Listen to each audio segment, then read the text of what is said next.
আসসালামু আলাইকুম বন্ধুরা, কেমন আছেন সবাই? আশা করি সকলেই অনেক ভালো আছেন।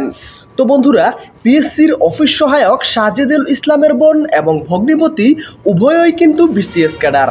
তার ভিতর একজন পররাষ্ট্র ক্যাডারও নাকি। সবচেয়ে বড় স্ক্যামটা এখানেই হতে পারে।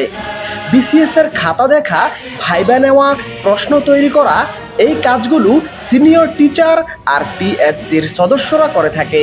কিন্তু রেজাল্ট তৈরি করা থেকে মার্কশিটে নাম্বার বসানো, কম্পিউটারের রেজাল্ট টাইপ করা, ওয়েবসাইটে পাবলিশ করা ইত্যাদি ফাইনাল কাজগুলো অফিসের কর্মকর্তারা করে থাকে।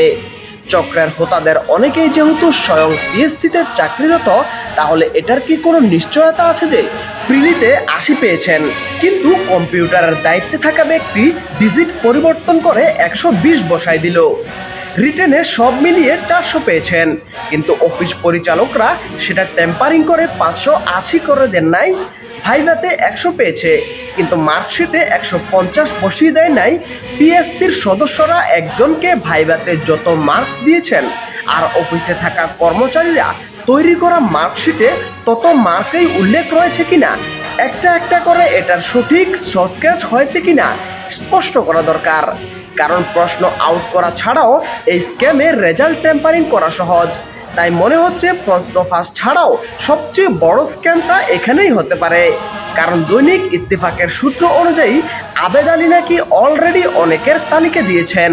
তার উপরে আবার পিএসসির অফিস সহায়ক সাজেদুল ইসলামের বোন এবং ভগ্নিপতি উভয়ই বিসিএস ক্যাডার। তার ভিতর একজন পররাষ্ট্র ক্যাডার। না জানি এতদিন বিসিএস পরীক্ষার্থীদের সাথে ভেতরে ভেতরে কি হয়েছে আল্লাহ জানে। সঠিক তদন্ত হোক, এটাই আমরা চাই।